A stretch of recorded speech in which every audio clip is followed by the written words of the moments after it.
But if you want to preserve your power indefinitely, you have to get the consent of the rule, and this they will do.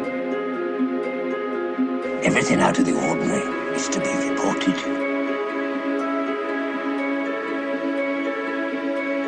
The affirmative task we have now is to actually create a new world order. That's an interesting picture. It was a church. Do you know that word? Yes, there were still churches when I was a child. You know, there was a time in human history when God and the hand of science were the same. MK Ultra mind control rules in Hollywood. If you don't know, Google that and look into it.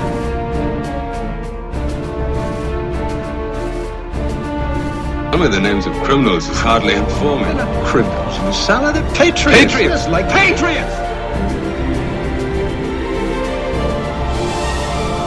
You're listening to Beyond Extraordinary with Natalina.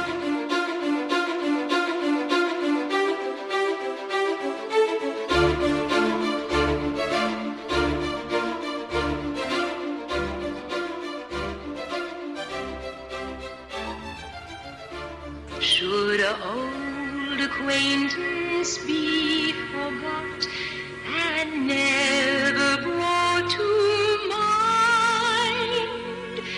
Should old acquaintance be forgot and days of old lang syne? For old lang syne, my dear, for old lang syne, we'll take a cup of kindness yet for the sake of old lang Ringing in the new year with Julie Andrews. Wow. Only on Beyond Extraordinary. Hi, everyone. This is Natalina. You're listening to Beyond Extraordinary at extraordinaryintelligence.com. And depending on when you're listening, it's either almost 2014 or it's so totally is already 2014. Either way, I am just shocked that this year is over. This has been a year filled with milestones. We've had ups, we've had downs across the United States and worldwide. So normally I do a year-end wrap-up through a post on my site, but since 2013 is the year of the podcast here at Extraordinary Intelligence, we're going to do the year-end wrap-up right here on episode 12 of Beyond Extraordinary. Before we get into that countdown, let's take care of a little bit of business first. Thank you so much for listening, everyone. This has been an amazing year, and it's only fitting that we're ending with episode 12 because there was 12 wonderful months in 2013, and it just seems like a good even number to finish things up. If you're listening directly from the site, you are so awesome. Make sure you click around and explore some of our most recent articles. In fact, some of the most recent articles that I wrote within the past couple of weeks have been some of the most talked about articles, and if you haven't read them yet, you probably should. Definitely take a look through our archives. If you're listening on iTunes, I really hope that you rate us and leave a review. That's really, really important over there on iTunes, and that would mean so much to me. Also, please come on over to extraordinaryintelligence.com and let us know that you were listening. If you're listening, one thing I noticed as I was Googling myself, or Googling Beyond Extraordinary, I noticed that there are a lot of other sites that seem to be ripping the podcast and offering it up, and whatever, I guess that's fine. If you are listening to this podcast through something other than iTunes or directly from the site, please make sure you come over to extraordinaryintelligence.com and say hi. Share the link to the podcast with your friends. One of the biggest ways you can help us at extraordinaryintelligence.com. And might I say that 2013 has been a year of social media explosion for Extraordinary Intelligence. One of the most important things you can do to help us grow is to share links to the site, to an article that you enjoyed, to a podcast that you enjoyed, on your Facebook, on your Twitter, with your friends. That is literally the most important thing you can do. I know probably a lot of you don't get into the Google algorithms and that type of thing, but in 2013, in the past few months, Google has released a whole new way that it deals with search engines and search results. I think it's called the Hummingbird, something like that. Anyway, what the changes that have been made is that it actually relies a lot more heavily on social networking buzz to determine what search results show up towards the top of the list, which is kind of weird. And I'm not sure that just for the sake of information, that's necessarily a good thing. But knowing that, the more you share the site on your favorite social networking platform, the better Extraordinary Intelligence overall will do when people are Googling random things that they might be able to learn more about on the Extraordinary Intelligence website. You see how that works? So thank you so much. If you want to support extraordinaryintelligence.com, and I thank everyone who has done so this year, it's really, really been wonderful and humbling. If you would like to help support us, we do have a donate button in the right-hand sidebar of the website. You'll see it just says donate, easy as pie, goes right through PayPal. You can also go to my jewelry boutique where I have my handmade jewelry, extraordinaryboutique.com. There's also a link in the top navigation bar at Extraordinary Intelligence. And because of all of the wonderful people out there who made purchases over the Christmas season, the inventory is pretty picked over at the moment, but there are a few just wonderful things still there. Some of my favorites actually are still on available for sale, so make sure you check that out. The first thing we're going to do is a countdown that relates specifically to the number one milestone for me personally, which was the launch of the Beyond Extraordinary podcast. Podcasting is something I always wanted to do from the moment that I started my website. And I don't know why, but for whatever reason, I just never got around to actually doing it. Since 2009, it has just been something I knew I wanted to do, but never quite got it off the ground. Then in 2013, I found it within me that it was the right time and it was the right I was in the right mindset and I had the right, everything just sort of aligned. And I give all thanks and praise to the Lord because, it really was His perfect timing for this to happen, and I just went with it. So the Beyond Extraordinary podcast has been successful and rewarding beyond anything that I could have hoped for, and 2014 is going to be bringing some amazing stuff, which I will get to at the end of this podcast. But to kick things off, it is a top 12 list. That's right, the top 12 episodes of Beyond Extraordinary right now. Episode 1. So it begins. I really didn't have a game plan going into the first episode. I had no thought out ideas really what I was going to talk about. I just sort of was winging it, and I talked about a lot of current events. I think I touched on the NSA spying scandal. I talked a little bit about Ron Paul. I talked about Vladimir Putin and the Russian Orthodox Church, and I talked about so many things. But probably for me, the most memorable portion of episode 1 was pretty much towards the end where I kind of laid out my message to the people in my audience who are not yet believers, and kind of coming from a place from where I used to be to where I am now, and having empathy towards people who aren't quite there yet. My little message to them, because, you know, I know they're out there listening. I know you're out there. And so I decided to deliver a message directly to them. And here's just a short clip of that.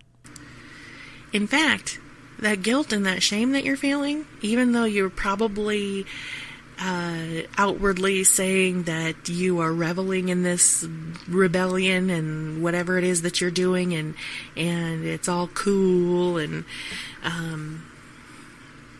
even though that might be the outward face of how you present it, that feeling that you have, that sort of like, even if it's just this sort of nagging at the back of your brain, or this little twinge in your gut that is telling you that you're not on the right path, that in and of itself is the evidence you're looking for that God exists.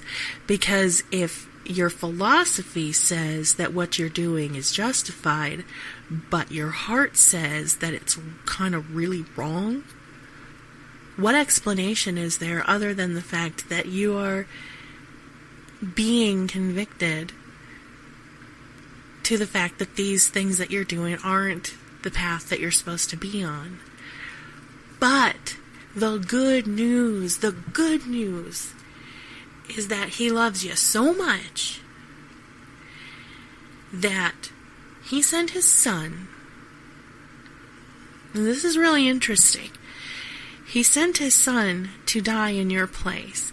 In other words, none of us, even those people who make you feel so guilty and judged and ashamed of the way that you behave, even they aren't actually good enough to go to heaven without the grace of Jesus. Episode 2, Chris Putnam. In episode 2, we talked to my friend Chris Putnam about his book Exo Vaticana, and in the second half of the interview, we actually let Chris answer some questions submitted by readers challenging different aspects of the Bible and Christianity. He did a fantastic job, and here's just a little smidge. Now, 19th century skeptics, thought all sorts of things. They thought the Bible was largely a work of fiction, but every time they dug something up, it seemed to confirm the existence of people like the Hittites. You can read, things from the 19th century where they didn't think the Hittites existed. They accused the Old Testament authors of making them up, and then they just found all these tablets full of Hittite stuff. And that has been going on for ages now. Skeptics thought Pontius Pilate in the Gospels was a fictional character because they couldn't find any Roman records that really mentioned him. So you can find, the skeptics writing this. In the 20th century, plenty of them were talking about it. And then in 1961, while excavating an ancient theater, I think that was built by Herod, they discovered a large limestone monument bearing the name Pontius Pilate, Perfect of Judea, just as the Gospels had claimed all along. Episode 3, William Toller of the Independent Register. William Toller is the co-founder and managing editor of the Independent Register. He came on to Beyond Extraordinary to talk about issues pertaining to constitutional rights as well as out-of-control police officers. It was a really interesting discussion that the two of us had, and it was kind of different than other things we've done on Beyond Extraordinary thus far. If you're willing to take the risk, definitely go for a trial by jury, because A, you're entitled to it. Mm-hmm. And B, there's a good chance that, if the jury can be informed on jury nullification, which is the right and the duty of jurors to find a defendant not guilty, even if they are breaking the law, but, nullifying the law itself, because it's a bad law. Jurors have that right, and they have that duty to do so. But a lot of people don't know about it. And the courts and the lawyers try to keep it under wraps. Again, because of an incestuous relationship. Episode 4, Chronicles of Dinosauria with Dave Wetzel. These little intros are getting tedious, but I feel like I've put so much into it, I might as well just keep going with it. In any case, episode 4 was a cool and controversial episode with author and archaeologist and researcher Dave Wetzel, when he presented his best evidence for creationism and the possibility or the likelihood that there was a time in human history when dinosaurs and man coexisted. Obviously, when you start talking about men and dinosaurs existing, a lot of folks kind of look at you with a little bit of an odd look. And I call myself Dino Dave, and I love talking about dinosaurs, and I find myself easily swayed from conversations into talking about dinosaurs. And a lot of folks, when I say, men and dinosaurs coexisted, they look at me like, how can you be so ignorant? I mean, how can you have an undergraduate degree in science and believe something like that? Don't we know for sure that all these dinosaurs died out millions of years before man evolved? And one of the really compelling pieces of evidence to me is the historical evidence. When we start looking at reports of dragons from various cultures all around the world, Natalina, we've got the same kinds of stories about dragons coming from Native Americans, from the Chinese, which is the oldest intact civilization in the world, Egyptians.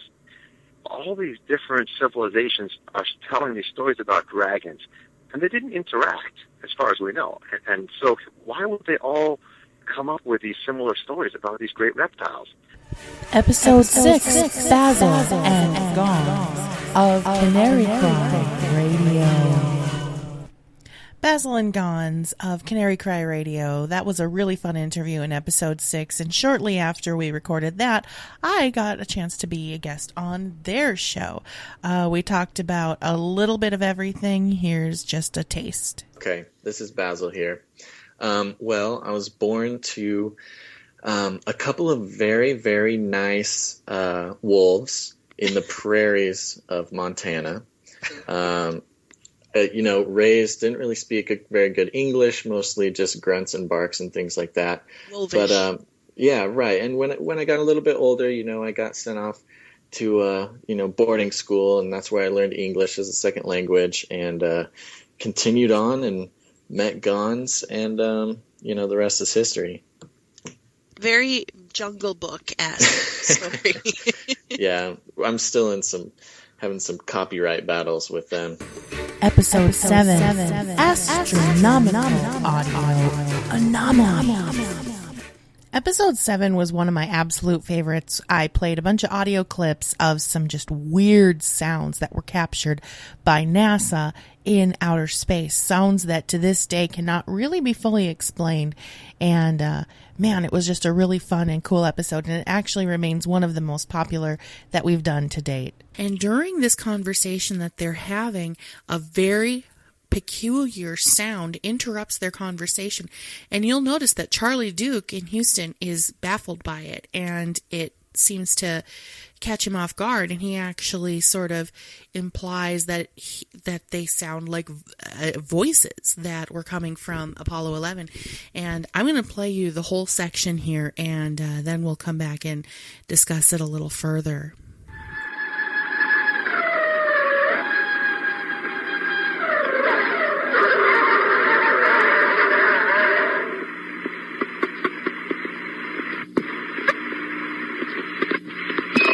Houston, you sure you don't have anybody else in there with you?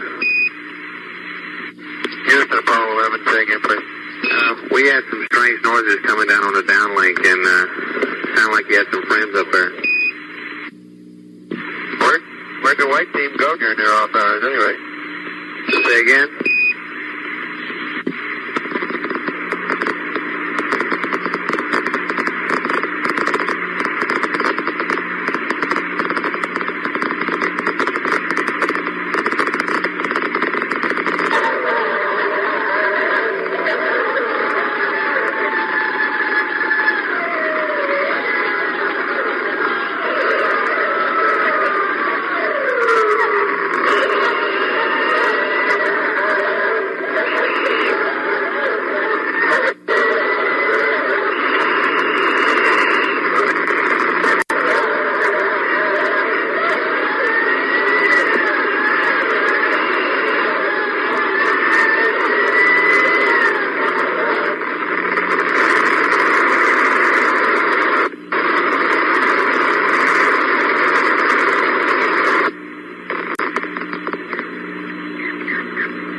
this is Apollo Control.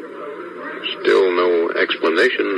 The weird noises emanating from Apollo 11, if indeed it is from Apollo 11, and it's reported from network that it's being received on the downlink. Episode 8, A Conversation with L.A. Marzulli. The most listened to episode we've had thus far on Beyond Extraordinary has been my interview with the one and only L.A. Marzulli. And our interview was really interesting because, of course, L.A. talked about all of the things that he's famous for, but he also spent some time sharing his testimony with the Beyond Extraordinary audience, and people found it really, really moving. And I wept uncontrollably, deep, bitter tears for a period of time. And shortly after, I left the Guru. And this is like 74 into 75. And that was sort of the beginning of a 5-year, I'm not really interested in God, he doesn't really exist, and I did some vision quests and spirit guides and all this other stuff and messed around with that. And when I became a Christian 5 years later, which is now 1980, which is 33 years ago for me, everything changed. Episode 9, Power Quest with Doug Woodward. S. Douglas Woodward was one of the coolest episodes that I did because it really dove into the history of some of the things that I really like to discuss on Extraordinary Intelligence when it comes to New Age and paranormal type things. He discussed from his book 1, Power Quest, all about the supernatural and paranormal and New Age origins of the United States and how it affected beyond the U.S. borders. Again, one of the themes that I'm pointing out is that lots of times the Germans, in effect, get blamed for the atrocities of World War II. What's not understood is how much the Americans and the English influenced the ideology of the Nazis and of Hitler. And there is this sort of world consciousness of spiritualism that is very much shared. Edward Bulwer-Lytton is probably most famous for some of those phrases. It was a dark and stormy night. The pen is mightier than the sword, and so on. He was his book that was the most famous book was The Last Days of Pompeii. But he had written a book that became a very important book in the history of the ideas behind the Third Reich. And that was a book called The Vril and the Coming Race. Episode 11, The Podcast with Diana Learn. I had the best time recording the podcast with my good friend Diana Learn. She and I basically just endeavored to take the conversations that we have in private and record them into a conversation on a podcast, and it ended up being really, really interesting. We talked about a lot of different stuff. Here's a snippet. And I sat down and I watched that 10-episode DVD of Francis Schaeffer in 1977 wearing his knickers up in the Swiss Alps, and I fell in love with him and with his message and with the whole idea of everything that's going on, the world, everything can be explained if you understand how we think and where we as and I'm saying mankind, have gone wrong since the fall. And I saw that movie, and I became addicted to everything Francis Schaeffer. So that brings us right up to speed with where we are right now, episode 12. I skipped 2 of them in there. I skipped episode 5, in which I just talked about some current events, and episode 10, which was my editorial or my commentary on the debate that took place on View from the Bunker between Chris Putnam and Russ Houck. And, they're both very interesting episodes, but I just didn't feel like playing a clip from either of them because it was just me talking. So right now it's about 7:30 on December 31st, 2013, 7:30 p.m. And I'm going to try my hardest to get this thing posted before it is 2014. But at this point, it's looking like the vast majority of you will be listening to this when it's already 2014. So it's kind of like a little bit of time travel. Here I am talking to you in 2013, and you're already in the new year. So happy new year, everyone. And now we're going to get right down into my top 10 countdown of the most intriguing events of 2013 as envisioned by me. This may not be the top 10 most interesting things to you or to anyone else, but it's the most interesting, intriguing, moving, whatever things from my perspective. And I'm sure that I'll forget a lot of stuff, but hey, that's the way it goes. So here we go. Top 10 countdown 2013.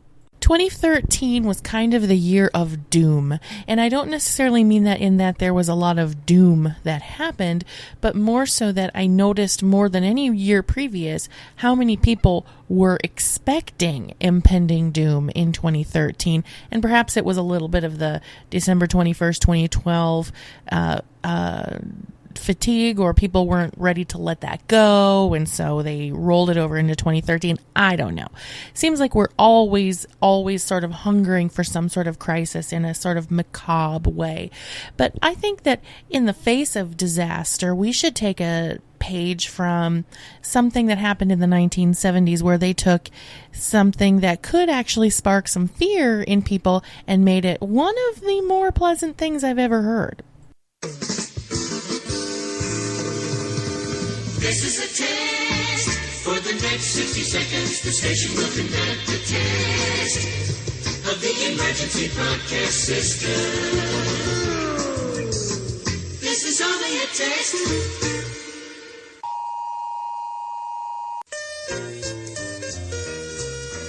This is a test of the emergency broadcast system. The broadcasters of your area in voluntary cooperation with the FCC and other authorities have developed a system to keep you informed in the event of an emergency. If this had been an actual emergency, you would have been instructed where to tune in your area for news and official information. This concludes this test of the emergency broadcast system.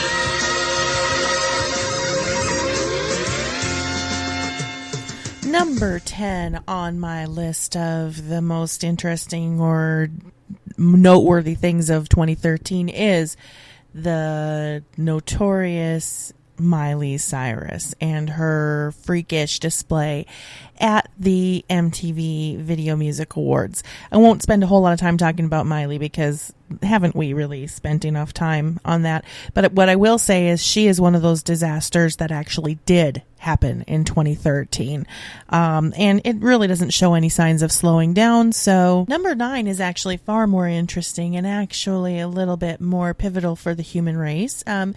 In 2013, the Voyager space probe actually was the first craft sent out from planet Earth into space that has crossed the barrier into interstellar space, which I think is pretty cool.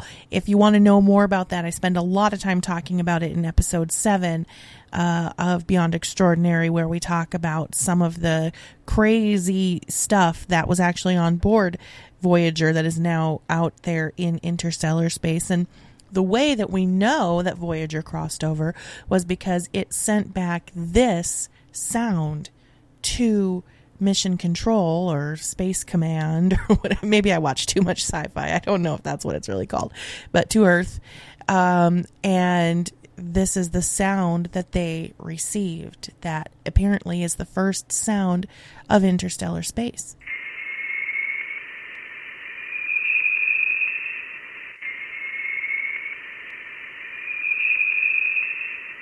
Isn't that just so cool? I don't know. I find it just amazing and mind-boggling that this sort of strange, haunting, ethereal sound from, you know, so many light years away out in interstellar space, that we as human beings were given such an enormous capacity for innovation that we managed to figure out a way to send a machine out into this amazing space, interstellar space, and record a sound which is pretty much just made out of plasma, some kind of plasma byproduct, but the sound, and beam it back to planet Earth. I don't know, I'm kind of geeking out over it. I think it's really neat. And I do tend to geek out about space quite a bit, which is why number 8 is also about space, or rather, things that came from space. It came out of nowhere. A bright speck in the sky, soon streaking across the horizon, followed by an almost apocalyptic scene, a blinding flash of light, and then all hell broke loose. Dizzying explosions shattering windows, knocking these office workers to the ground. These students were lucky, protected by curtains from the flying glass, and these men barely escaped the blast. In the streets, pandemonium. Terrified residents thought the world was ending. People started to panic. Somebody screamed, "The end of the earth," he says. Yes, one of the most peculiar and terrifying things that happened in 2013 was the Chelyabinsk meteor that exploded over the Ural Mountains area in Russia. Came in at 60 times the speed of sound, created an enormous sonic boom, injured over 1,000 people, probably mostly by structural damage, bursting windows and walls falling down and this type of thing. Created massive panic in the area and kind of all over the world, because we really in modern history had never seen anything like this. According to NASA, this is the largest object of its kind to impact the Earth since the 1908 Tunguska event over in Siberia. This thing was apparently an asteroid that entered the Earth's atmosphere, and the intense heat from the fireball was felt throughout the region. I mean, in neighboring republics or areas. So it certainly, it weighed more than the Eiffel Tower. It was 17 to 20 meters in size. It was gigantic, and it was a really big deal. Of course, this wasn't the only asteroid or object to go whizzing past planet Earth. In September, an asteroid called 2013 TV135 zipped past us, and it was described as potentially one of the most dangerous asteroids on record. It came within about 4 million miles of the Earth. It wasn't exactly what you would call a near miss, but it has joined the ranks of potentially Earth-threatening asteroids that revolve around the Earth at all times, and there's a chance that it could whoosh past us in 2032 and connect with planet Earth. The chances are minute. It is a 99.998% chance that it will not hit us, according to NASA. But there's always that chance. So look forward to in the year 2032. Everyone on Facebook is going to be freaking out, which leads me to number 7.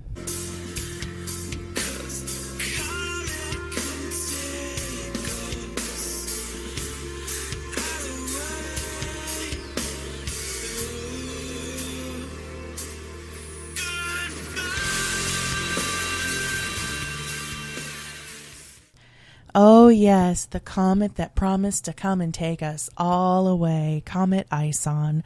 Oh boy, you were the fuel of so much imagination throughout the year 2013, Comet Ison. The theories that surrounded you were fascinating in their complexity, and yet mind-boggling in their nonsensical nature. Somehow people managed to take the name Ison and attribute it to the coming of Jesus Christ, in that Son, S-O-N, the Son. It made no logical sense, and yet that did not stop people who love to type in all caps from proclaiming that you were the herald and the harbinger of certain doom for planet Earth. And this is the reason why I'm a little less patient with this type of thing. I mean, here's the thing. Prophecy does tell us that there will be signs in the heavens, right? So it's not far-fetched to imagine that it could be comets or, blood moons or whatever the case is that we can be looking out for in the heavens. However, I will say that the way that people hyperventilate and freak out about these things that they don't really know a whole lot about, most of it is, based on fantasy and fearmongers fueling other fearmongers. If for some reason this was a comet that was going to wipe out the Earth, why are you wasting your breath panicking people about it, particularly in Christian circles? I mean, if you're saved, you should be all good, right? If you are a believer, then why are you freaking out about the destruction of the Earth? You maybe would, celebrating the returning of Jesus? I don't know.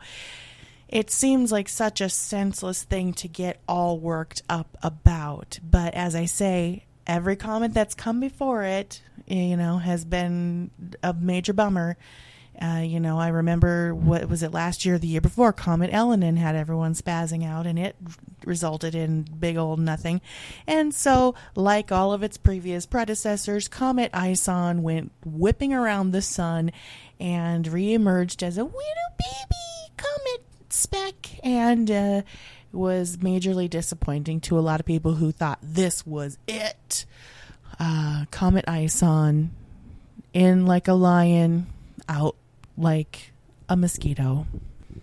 Number 6 on notable items of 2013 is one of the most shameful things of 2013, which is, of course, the initiation of Obamacare. And I'm not going to waste a whole lot of time talking about it because, frankly, the topic makes me ill. But, of course, who could forget the fact that Obamacare was promised to be this wonderful thing that was going to save people so much money, and it was heralded as the champion of the little guy who couldn't afford insurance. And it turns out that pretty much everyone who is not, unless you are like making $0 a year, you're actually going to be paying more for insurance on Obamacare than you would have otherwise paid for less coverage. Not to mention the fact that to date, the website still doesn't really work properly. So, as I said, I'm not going to spend a whole lot of time talking about that because it's also fresh in our minds. And frankly, I don't like it. So let's move on to item number 5. Hi, and Merry Christmas. I'm honored to have a chance to speak with you and your family this year. Recently, we learned that our governments, working in concert, have created a system of worldwide mass surveillance, watching everything we do. Whistleblower Edward Snowden warns of the dangers posed by a loss of privacy in a message broadcast on Channel 4 on Christmas Day. Great Britain's George Orwell warned us of the danger of this kind of information. The types of collection in the book, microphones and video cameras, TVs that watch us, are nothing compared to what we have available today. We have sensors in our pockets that track us everywhere we go. Think about what this means for the privacy of the average person. The 2-minute message was thought to be recorded in Moscow, where Snowden has been granted temporary asylum. He went on to talk about his worries for the future. A child born today will grow up with no conception of privacy at all. They'll never know what it means to have a private moment to themselves, an unrecorded, unanalyzed thought. And that's a problem, because privacy matters. Privacy is what allows us to determine who we are and who we want to be. The conversation occurring today will determine the amount of trust we can place both in the technology that surrounds us and the government that regulates it. Together, we can find a better balance, end mass surveillance, and remind the government that if it really wants to know how we feel, asking is always cheaper than spying. Channel 4's alternative message has been going since 1993. Previous speakers include the President of Iran and the cartoon character Marge Simpson. For everyone out there listening, thank you and Merry Christmas. And just like that, famous anti-hero Edward Snowden has joined the ranks of other iconic figures like Mahmoud Ahmadinejad and Marge Simpson in delivering the alternative address for Christmas Day on BBC Channel 4 in the UK. Obviously, number 5 on our list is the Edward Snowden NSA Gate debacle, during which Edward Snowden released and leaked a bunch of information about how the NSA was spying on and wiretapping and listening in on American citizen phone calls. Of course, we know that we live in an out-of-control surveillance state, and I do applaud Mr. Snowden for putting this on an even bigger stage than it already was. However, I'm not incredibly happy about the way he's gone about it. I think he is filled with a bit of hubris in his presentation, when in reality he is running, he is hiding. And of course, the irony does not escape me that in his expose of the state of, almost Orwellian nightmare that he proclaims that we are living in, he's hiding out in a literal police state over with, Mr. Soviet himself, Vladimir Putin. So, I mean, there are nuances to this story, and I suppose it's going to be messy no matter how we look at it, but it certainly has opened up a very interesting dialogue in certain circles about domestic spying and even international spying. So Edward Snowden, number 5 on a list of interesting stuff that happened in 2013. Number 4 on the list is actually 2 things that I don't feel like talking about, but they were important enough to merit mention, and that would be the George Zimmerman trial and all of the craziness that followed, and the government shutdown and all of the craziness that followed. And now, number 3.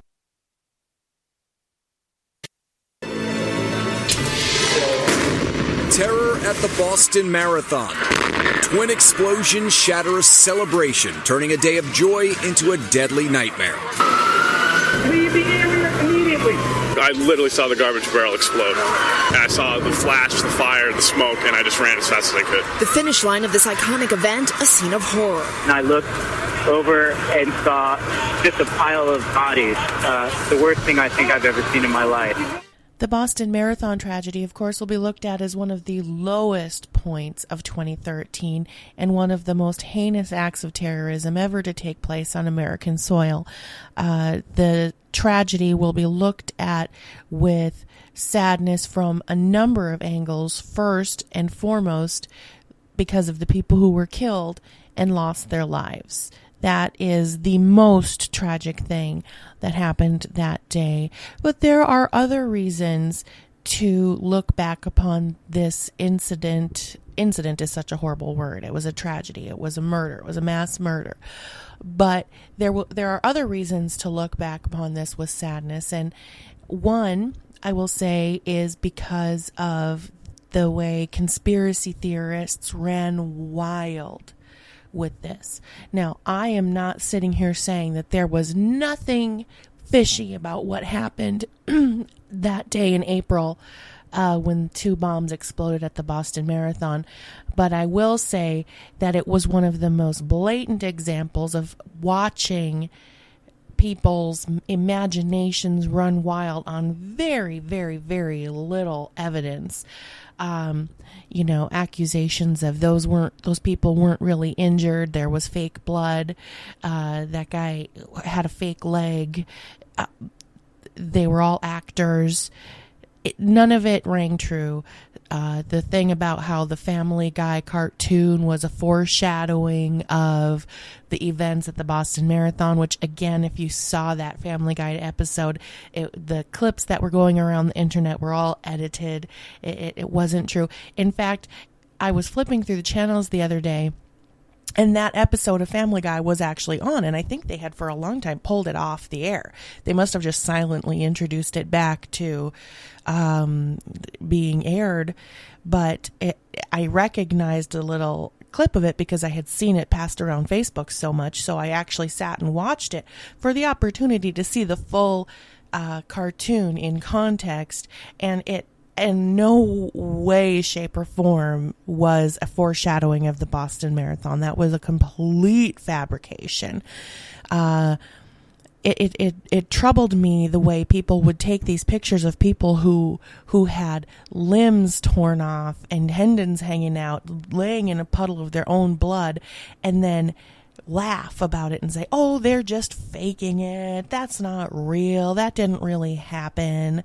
I mean, it's one thing to be skeptical, and it's one thing to recognize that conspiracies are often afoot in this fallen world, and it's another thing to just completely lack the sensitivity required to recognize that at minimum you might be wrong, and these might be real people who are really, really suffering.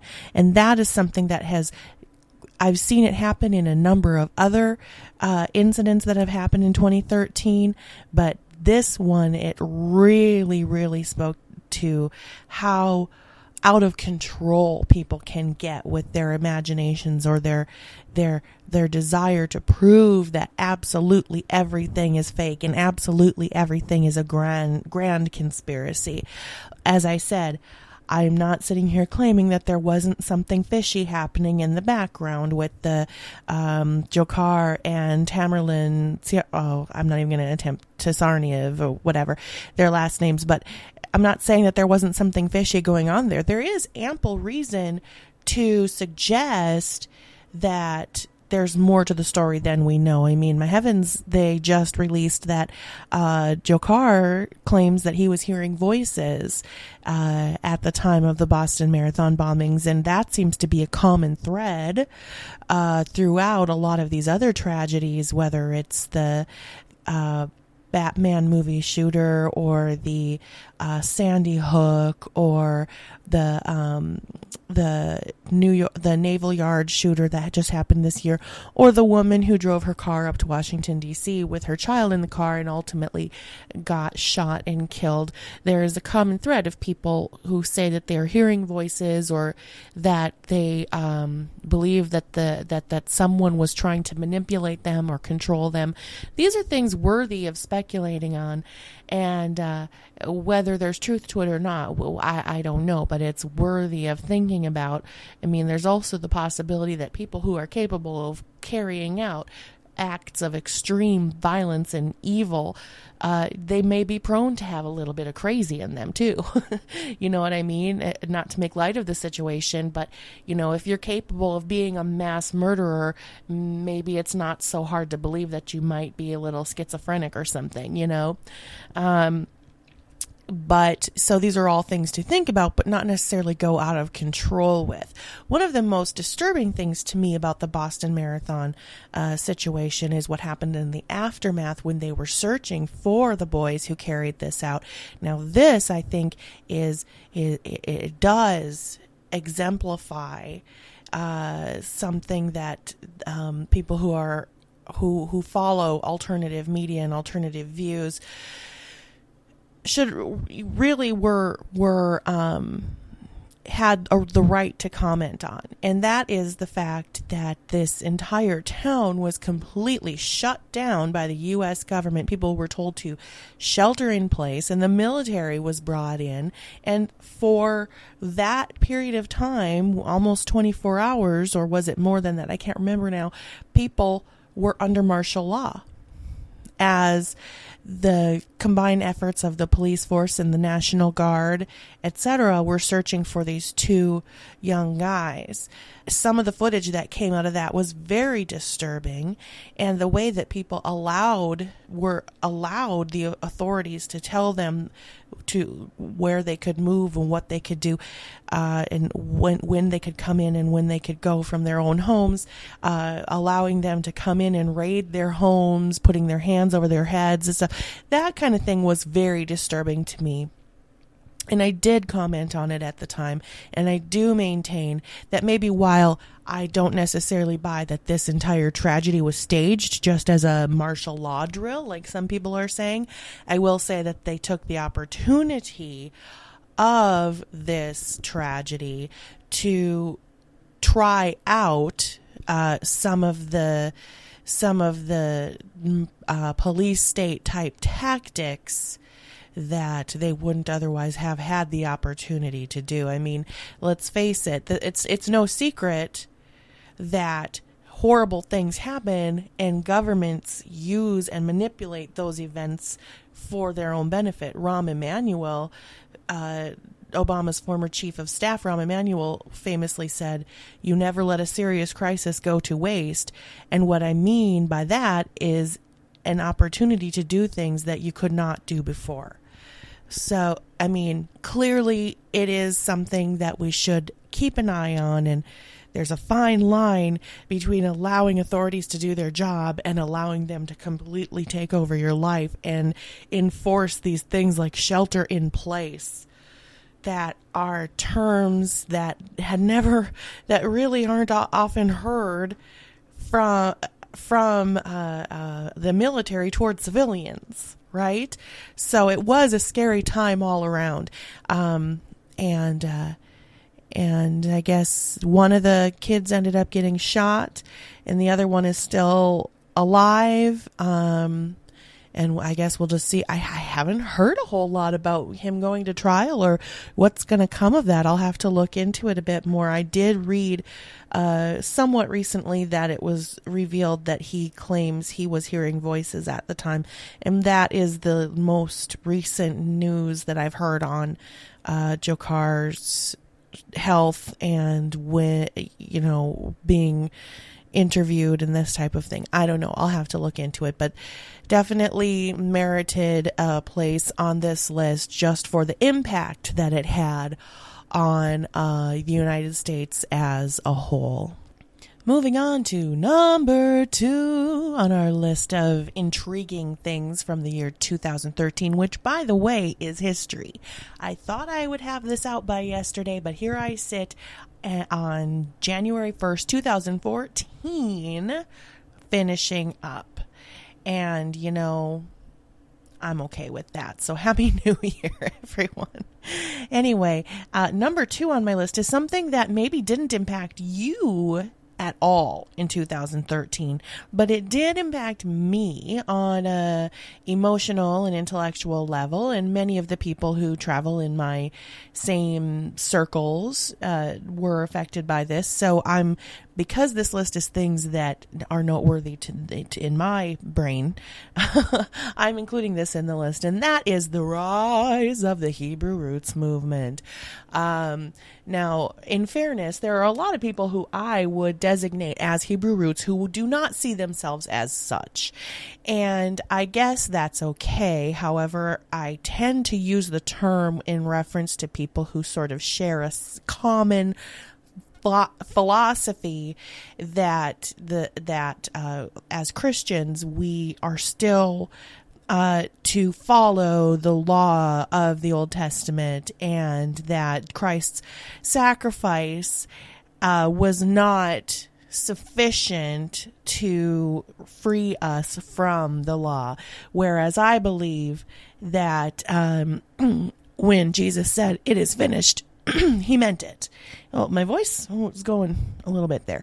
But essentially that we have freedom in Christ, that he purchased for us on the cross through his sacrifice. We now have grace, and we are no longer bound to the law because he fulfilled the law, right? Okay, so the Hebrew Roots movement would think that that was not accurate. And those who espouse philosophies similar to the Hebrew Roots movement, I guess, is my fairest way I can say it. Anyway, it is by no means a new thing to 2013, but it certainly seemed to really ramp up in 2013, and it's fresh in my mind because it seemed to all culminate with Christmas. And these very same people who are anti most Orthodox Christian ideas are particularly violently opposed to the celebration of Christmas because they consider it to have pagan roots. And rather than explain it all over again, because this is a topic that I've been discussing on my site for some time, so you can look at my article about defending Christ the King and refuting the pagan roots lie, or you can go ahead and just listen to what I'm about to play for you right now from our wonderful Lutheran satire friends, who do such an excellent job always of putting things in a way that we can all understand. Enjoy.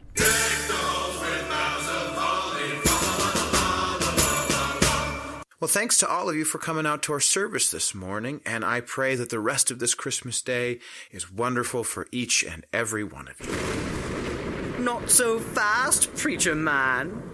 Behold, it is I, Horus, Egyptian god of the sun, and while you all believe that you've been celebrating the birth of your Lord Jesus, you've really been celebrating the birth of me. For you see, thousands of years before your Jesus came around, I, Horus, was born on December 25th. I, Horus, was born of a virgin. I, Horus, was baptized by a man called Anup the Baptizer, was crucified and was resurrected 3 days later. So you see, your Jesus is nothing more than plagiarized poppycock, and I, Horus, have come to feast upon the sorrow of you foolish Christians.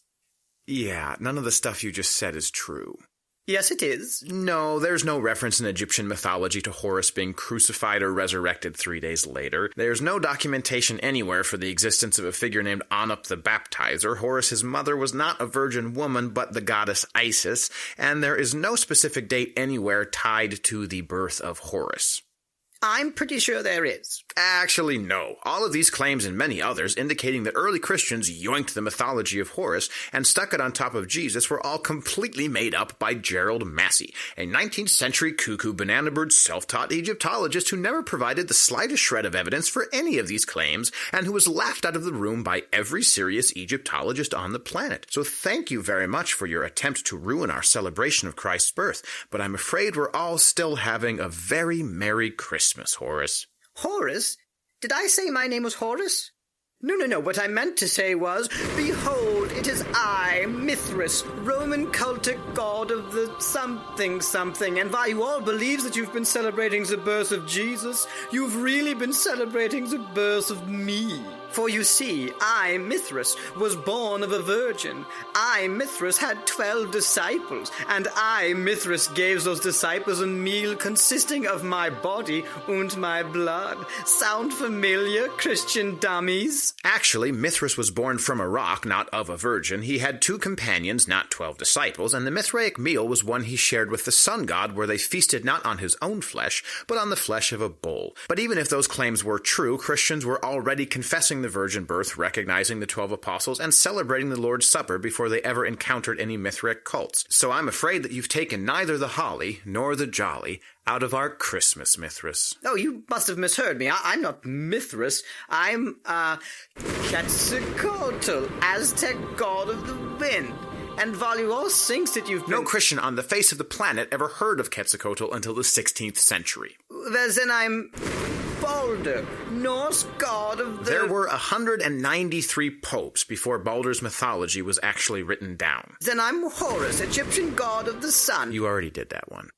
All right, fine. I didn't want to completely humiliate you, but you've left me no choice. I shall now unveil myself to be the ancient deity whose mythology was inarguably stolen by early Christians. Behold, I am... the ancient Mesopotamian god of judgment. 6,000 years before your Jesus spoke of returning to condemn the lost and resurrect the faithful, my followers proclaimed that I would return to destroy my enemies and raise the dead. So silence your joyful voices, Christians. Your Lord is nothing but a cheap carbon copy of me, the destructor who goes by many names. I am Volgus Zildroha. I am Lord of the Sibulia. I am Gozer the Gozerian. Gozer the Gozerian is from Ghostbusters. Dang it, why do so many people still know that movie? Sing with joyous song together. I don't understand understand. If all the things that Gerald Massey said about me were complete fabrications, with no textual evidence whatsoever, why do atheists like Bill Maher reference these claims as if they were true? Well, Horace, I suppose it is strange that people who insist that they won't believe anything without verifiable evidence are more than willing to believe anything without verifiable evidence, as long as that thing can be used to mock the gospel. But we shouldn't be surprised when people reject proof of Christ's resurrection in favor of demonstrable lies that let them remain in unbelief.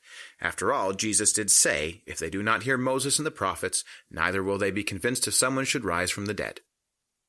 I said that before Jesus did. Oh, you absolutely did not.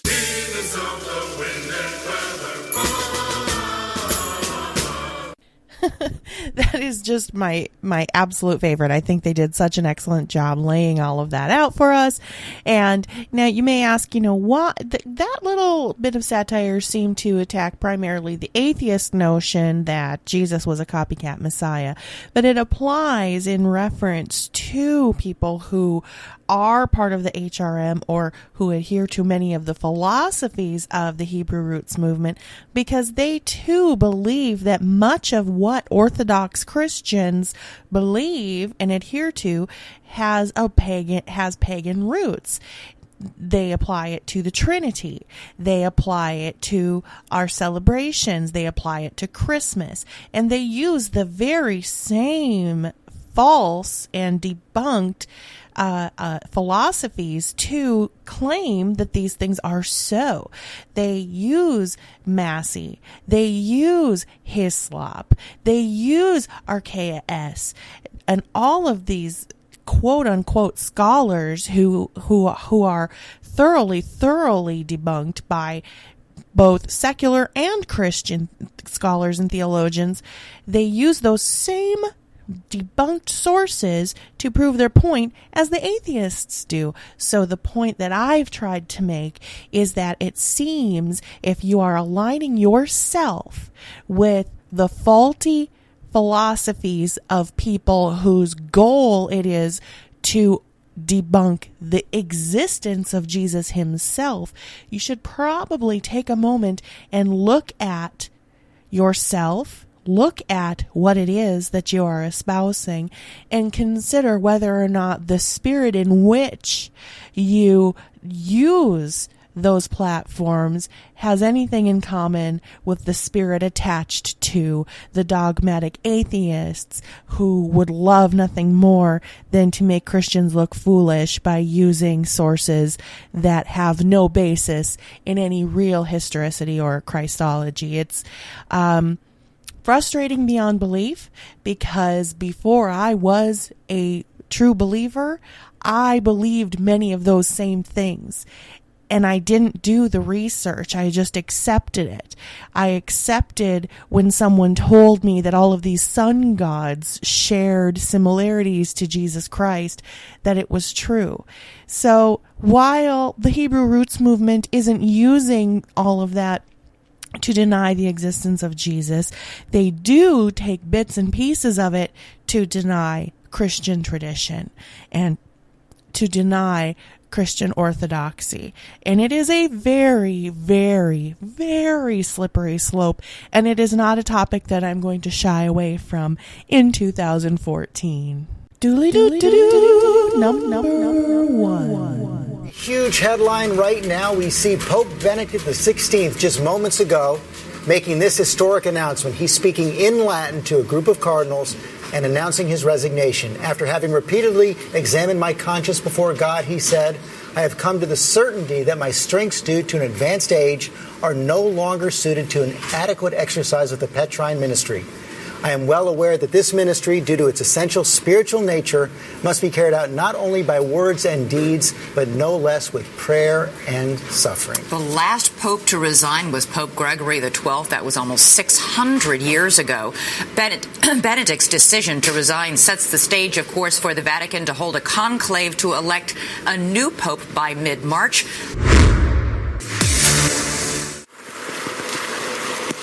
A sign from God. Just hours after the Pope announced his surprise resignation, the heavens over Rome opened and the top of St. Peter's Basilica was struck by lightning. As the sky was lit up by the huge bolt, it led to speculation as to whether Benedict XVI's boss was less than happy with the news. Now, in Petrus Romanus, the final pope is here. We discuss a 900-year-old Catholic prophecy that was delivered in 1139 by St. Malachi, who saw 112 popes up until the end of time. Now, Pope Benedict XVI was number 111 on that list. So the very next pope, who should be arriving this March, is Petrus Romanus, the final pope. Now, on page 58 of this book, we speak about Pope Benedict stepping down, and that just came to pass. It's Pope Benedict's final day as pontiff of the Catholic Church. Amid the Vatican buzz, Cardinal Peter Turkson of Ghana leads the way in bets on who will fill Benedict's shoes. But Irish bookkeeper Paddy Power says it's too soon to call. The favourites changed a lot over the last couple of weeks since the Pope announced his resignation, but now he's kind of emerged as kind of a clear favourite as Cardinal Turkson from Ghana. So according to the betting, there's a reasonable chance that we'll have our first ever black Pope. He's 11-4 favourite, which is ever so slight favourite ahead of the two Italians, Bertone and Scola, who've both been very big movers in the market. Power said there has also been bets placed on a number of unlikely contenders, including Bono and atheist writer Richard Dawkins. 115 cardinal electors attending a final mass this morning before sequestering themselves in the Sistine Chapel for the conclave to elect the next pope. The cardinals are expected to cast their first ballots later today. A majority of 77 votes are needed to elect the next pope. All eyes will be on the chapel chimney. Black smoke for no pope, white smoke if a pope has been chosen. So far, there's currently no frontrunner. Night of excitement and a night of firsts. 1.2 billion Catholics rejoice as the 266th Pope is chosen. And what a surprising choice it really was. Jorge Maria Bergoglio is his name. He's the former Archbishop of Buenos Aires. He's the first pontiff from the Americas, first Jesuit Pope, first non-European in almost 1,300 years. He's also the first Francis. So tonight we go inside this historic development for the faith. 7:06 p.m. Rome time. White smoke. And as that smoke rose and billowed into the night air, St. Peter's Square erupted. It was a moment of pure joy for them, of profound prayer, of the chance to witness history. Soon the square was packed with more than 100,000 rain-soaked people, their eyes turned upward in anticipation to the red-draped windows of the Loggia of St. Peter's, everyone waiting to see the new pope. The Vatican band marched in to cheers, followed by the Swiss Guards, the Pope's personal troop. And then French Cardinal Torrent stepped out to pronounce the ancient words. Habemus Papam. We have a pope, but who? Sancte Romani Ecclesiae Cardinalem Bergoglio. Jorge Maria Bergoglio of Argentina waited in the wings, Vatican TV capturing the moments before he greeted the world under his new name. Pope Francis, the first of that name. While a progressive pope standing up for the world's poor and taking new stances on social issues is a refreshing change, these new positions and ideas are actually upsetting a few religious Catholics, conservatives, here in the United States. So what do religious conservatives think of Pope Francis and his progressive ideologies? The Pope said, "This commandment for everyone to do good, I think, is a beautiful path toward peace. If we each, doing our own part, if we do good to others, if we meet there, doing good, and we go slowly, gently, little by little, we will make that culture of encounter. We need that so much. We must meet one another doing good." And here's where the Pope inserts the imaginary atheist, whose line is, "But I don't believe, Father. I am an atheist." To which the Pope says, "But do good. We will meet one another there." Which is a very big improvement on "you will burn in hell forever," which was the official Catholic position through the first half of the 20th century.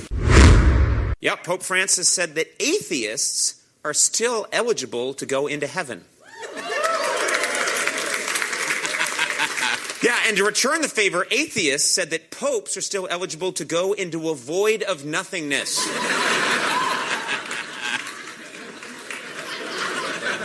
It's an uncomfortable topic for people. Hard to get a crowd to go woo to void of nothingness after death. But I like how when you told our audience that atheists can get into heaven, they were pretty happy about that. But, you know, people always say, you know, when somebody says something obvious, oh, is the Pope Catholic? I think he might not be. I think the Pope might be an atheist. There, I've said it. Like I think Obama is, because he said this week, Pope Frank, said, the Lord has redeemed all of us, not just Catholics, even the atheists. And I was like, I am going to book my flight to heaven right now. After being greeted like a rock star in Brazil, preaching to millions on Copacabana Beach, in nome do Pai, e do Filho, e do Spirito Santo. This new pope, who has gone to great lengths to project simplicity and openness, gave a remarkable press conference on the flight back to Rome. Such a striking difference from his often timid predecessor, who only took pre-selected questions from the press. Pope Francis laughing and joking with reporters, speaking off the cuff for 80 minutes. And here was the moment that is getting so much attention. Se una persona è gay, the Pope saying, quote, if someone is gay and he searches for the Lord and has goodwill, who am I to judge? Whether you're Catholic or not, it seems like Pope Francis has finally given us an answer to that age-old question, what would Jesus do? The answer is simple. He'd regulate the banksters. And at the very least, he'd reinstate Glass-Steagall and keep everyday Americans' savings safe from Wall Street predators. Pope also called out trickle-down economics by name, saying this. Some people continue to defend trickle-down theories, which assume that economic growth encouraged by a free market will inevitably succeed in bringing about greater justice in the world. He went on to say, this opinion, which has never been confirmed by the facts, expresses a crude and naive trust in the goodness of those yielding economic power. Cardinal Dolan, let me start with you. Do you think there is this Francis effect? Is the church changing because of Pope Francis? Oh, you bet there's a Francis effect, Nora. I see it all the time. I can't walk down the streets of our beloved New York without people coming up to me and saying, hey, thanks for Pope Francis. You guys did a good job. We love him. And I hear from our parish priests who are always on the front line. They're telling me the crowds at Sunday Mass are up, the confession lines are longer, inquiries about the Catholic faith are more abundant, and even the collections are going up. Now, that is good news. That's the Francis effect, so bring it on. In what order? In what order? It was a thrill for the crowds, Pope Francis walking out on the street to press the flesh. But it wasn't a thrill for his security. One Italian newspaper quoted a member of the Pope's security detail as saying, if he carries on like this, it will drive us all crazy. There was reconciliation in the air in St. Peter's. Centuries of division were rolled away when Pope Francis greeted Ecumenical Patriarch Bartholomew from Istanbul during the inaugural Mass. Such a meeting has not taken place since what is known as the Great Schism, which split Western and Eastern Christianity in 1054. We sincerely hope that this new Pope will be more progressive than the former Pope. It would be positive for the Catholic world and for the whole world.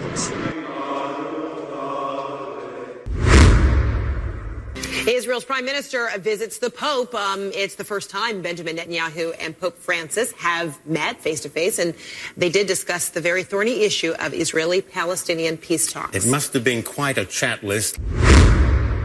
Another main topic was the Pope's confirmed visit to Israel in 2014.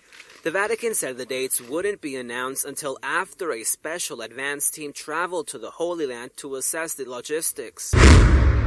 And even though this Pope, Pope Francis, certainly is a mold breaker, he may have to tread carefully in the Middle East, because that's one area where everybody who's watching, everybody is analyzing your every move. So here in the Vatican, certainly he is shaking things up. Hard to say if he's got the appetite to shake up things in the Middle East.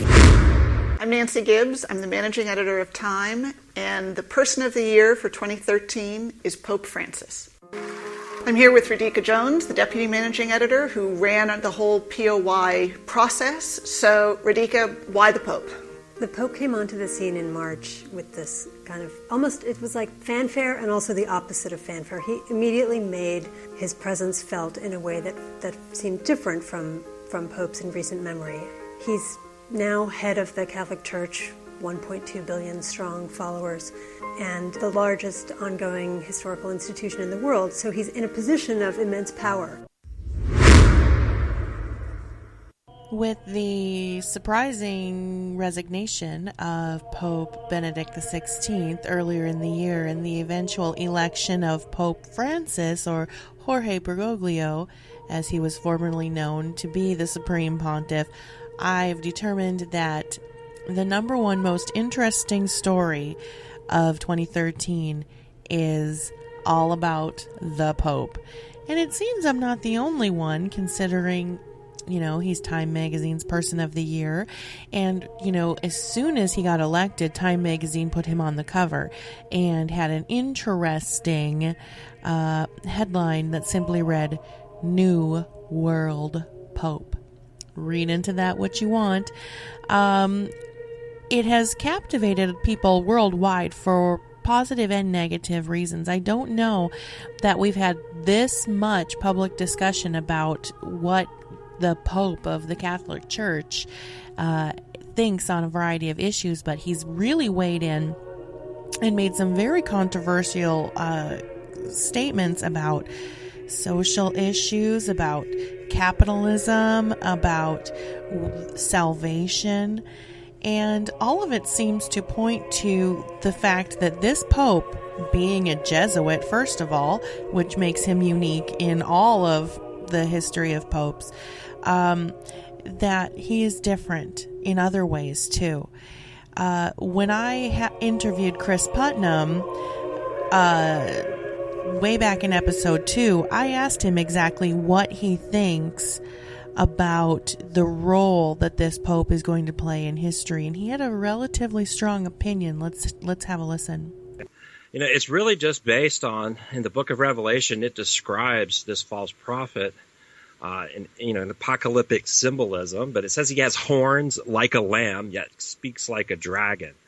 And, just that phrase, horns like a lamb, horns are typically a sign of power, a symbol for power, like a bull's horns, things like that. So usually when you see, in symbolic language, horns signify power. So like a lamb is pretty transparently saying that he's seen as a Christian, I think. Jesus is the Lamb of God that takes away the sins of the world in the Gospels. So horns like a lamb. I think from that, it's not a huge stretch to think that perhaps this false prophet is seen as a powerful Christian leader. And if you were going to ask the world who that would be, I'm sure that the Pope would probably be the number one pick. So what do you think? Do you think that Pope Francis is positioned to potentially be that false prophet of biblical prophecy? I would be interested to hear your thoughts on the issue. He doesn't seem to be fading from the news at all. He has definitely made great strides to position himself as a world leader, a world unifier. And if we are to believe that in the last days that there will be a one world religion, or a single religion that unites the world under the false prophet and ultimately under the Antichrist system, then maybe this guy fits the mold better than anyone that we've seen thus far. Share your thoughts with me. Tell me if you think I'm crazy for thinking that this was the most interesting story of 2013. And also share with me whether or not you think that there was a bunch of stuff that I missed. I know there was. The list really wasn't in any particular order, with the exception of number 1, which I just happen to think that the whole story around the resignation of the previous pope and the election of a new pope was just groundbreaking and something that we literally have never seen before. So thank you so much for sticking around for my 2013 year-end wrap-up that was supposed to be posted on the last day of 2013 and is now actually being posted on the second day of 2014. Please share this link with everyone that you think might be interested in hearing it. Stop by extraordinaryintelligence.com and share your thoughts with us. And also, once again, if you listen via iTunes, please consider leaving us a rating or a review, because it helps us so tremendously. I know there are so many of you who listen via iTunes. Just a quick rating or a short review is a tremendous help to Beyond Extraordinary. If you want to help us out in any other way, all of the options are available to you at extraordinaryintelligence.com. There's a donate button in the right-hand corner. There's a link to Extraordinary Boutique at the top. And as usual, one of the best things that you can do for us is just to share a link with your friends on Facebook, Twitter, wherever. And finally, and most importantly, please keep us in your prayers for 2014. And if you have anything that you'd like to talk to me about, including prayer requests of your own, please use the contact form at extraordinaryintelligence.com, and I will be happy to get back to you as soon as I am able to. God bless you. It's been a wonderfully wacky ride through 2013, and here's to a wonderfully blessed 2014. Good night. You've been listening to Beyond Extraordinary with Natalina. For the latest headlines and program schedule, please visit extraordinaryintelligence.com.